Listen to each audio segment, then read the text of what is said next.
I'm giving the next person, whoever they be. I have a very interesting shaped object. What does that mean? Pour moi, ils ont un sens. It's a reminder to focus on the smaller things around you as well. A bottle of ink. Oh, it's ink. I think I never forget this experience. Work, but I love my work. It's hard, it's rough, but beautiful. And I took it everywhere. This will be a great gift. Wow, beautiful. To write notes instead of using my phone. To strip it of its uses that keep me enchanted as a slave under hypnosis. Reconnecting. To keep dreaming. Storms don't. The width of it's a year that passed. That's millions of years ago. I'm hoping that this can cheer someone up. Warn them though that I am completely aware that they're gonna read this and think, what a crazy person. I love the fact that a picture has like a whole story behind it. An object is important to someone because of the relation you have with it. Hello and welcome to the project Imprints, or Imprints in French, which can refer to leaving or keeping a trace, our fingerprints and how unique we are, the carbon footprint and our impact in the environment, or borrowing something. I travel across North America from east to west and northwest to south, connecting to the nature and meeting inspiring people to create connections and artistic creation from those encounters. I'm also passionate about photography, and if you want to support this project, I'm selling pictures from this and other travels, which you can receive printed in different sizes and formats. The link is in the description and on the website. And before continuing, I would also like to thank so much everyone who participates and supports me in this beautiful adventure. For this project, I invite people to choose a meaningful object that they would like to share. I travel with it, photograph it in the landscape I traverse, and then give it to the next person I meet. I'll create a photo book with this picture and the portrait of these people, accompanied by a recording of the exchange that you will hear now, discovering together another amazing person and objects.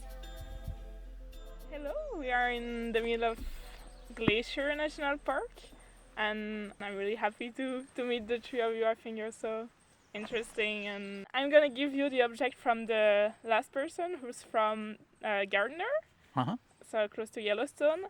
And that's really interesting about the concept of this object, because he wanted to replace everything that he could about his phone. So he replaced the notes that he often that he used to take in his phone by a little book he would always carry with him. Yeah. So that's like Phil Knott, Sam's smartphone replacement. He's called Sam. I do the same thing. And so yeah, it's really and he told me that he knows that the person I would give this book to would think he's crazy. So if you want to read it, you can read it, but you might think he's crazy. Oh, wow. This is pretty cool. Yeah, and I think it's really inspiring. It's like so Sam's good to smartphone replacement. Yeah, so it's all kind of, and then after he would take time to write properly in his To write phone. notes instead of using my phone. To strip it of its uses that Small world. My dad was raised in Gardner. Really? Oh, nice. Well, that's Yeah. Cool. Yeah. So yeah, if you have. Okay. This is an inexpensive flashlight. I have some light, which is great. And this is a rubber band, just a standard rubber band. Okay. Which I'm famous for because I tie up my underwear, my socks, and all my stuff with rubber bands, and then occasionally I'll drop them behind me and people will find me by following my rubber band trail. So it's like this tale of, I'm not sure in English what's the name, of this little boy having behind him like this. Yes. And so that's your rubber. Okay, that's cool. Thank you for the... Yeah, and I think it kind of fit the light with this because you're also like traveling a lot, I guess, and being a lot in nature, so yeah. So this is a little pin. And this is a pin of that I always wear on my hat, and it's of two little feet. That's now so cool. These feet are supposedly the size of a 10-week-old baby in the womb. Oh. And that's a symbol of, or early symbol, not so much anymore, of the pro-life movement in the United States. Of which I got introduced to when I was, let me see, 26 years ago now. Okay. And while at work, there was a guy there that worked with me, and he invited me to join what's called the Cursillo movement. And the Cursillo movement in the United States, actually it was started, I believe, in Spain. It's a Catholic organization, and a lot of Catholics were just kind of, not very serious about their faith. And so there came to be a movement called Cursillo, which was a short course in Christianity. And it became very popular and spread to the United States. And my coworker decided that I might be a good candidate. So obviously somebody he did not thought needed to be more serious about my faith. So he took me, and it really changed my life.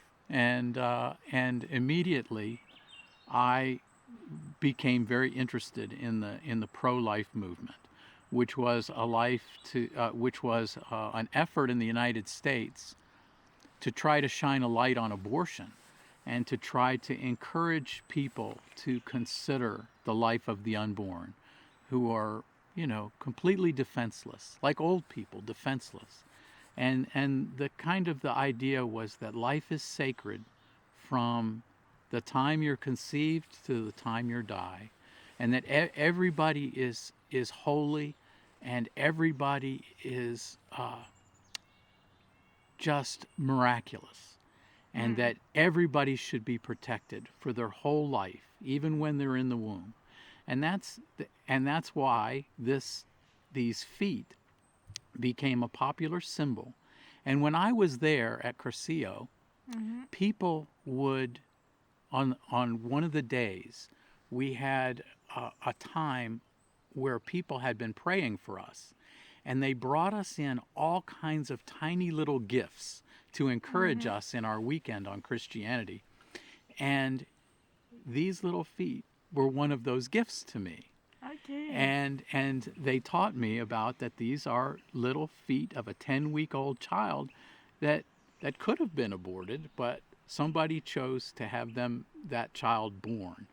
And I said, well, that is a real neat thing to honor. So I took that pin, and I first put it on my lapel, and then when I got this hat, I put it on this hat. But just to be able to tell the story, I'm giving my little pin. Hey, thank So you. That's you my so story. Much. Yeah, Lucy. that's a really deep topic, and Your feet at 2.5 months, man. Just think of the size shoe you'd been wearing then. That's right. That's crazy to think your feet. Visualize Right. what's like, because our tiny feet like about, I don't know, an inch, but like less than a centimeter. Right. So it's crazy to think about what's the size of Your feet were that size. Yeah, once. I mean every one of our feet. That's so, right. And it's crazy to Tiny, think tiny. how those feet then growed up and actually With the let same. us walk now with the same essence. That's It's a right. miracle. Yeah, it's interesting to hear That- about your opinion. Thank you for sharing. And then we have a third object All right. with you. I got this green bracelet while I was hanging out with my friend. Wow. She's a bit of a witch, and we went into this spiritual shop, and she's looking at all these rings and all these random rocks and stuff that all have different meanings, that I'm kind of making fun of her a little bit for it, but she seems to be really into it, and so I got this bracelet, and I thought it looked cool, so. Yeah, it does look cool. So do you know, have she told you what should be the properties or the aspect of it? It was for healing, I think deep trauma and stuff. If you've been through deep trauma, it's supposed to help heal that. Okay. So yeah, hopefully the next person that gets it has some deep trauma, I guess, that needs to be healed. Yeah, maybe it can help, and I think it's a really, especially now there is sun, and I think it reflects super well the sun, and it's beautiful. Thank you. Yeah. Yeah, so thank to all of you for those thank three you. meaningful objects. Appreciate you. Thank you.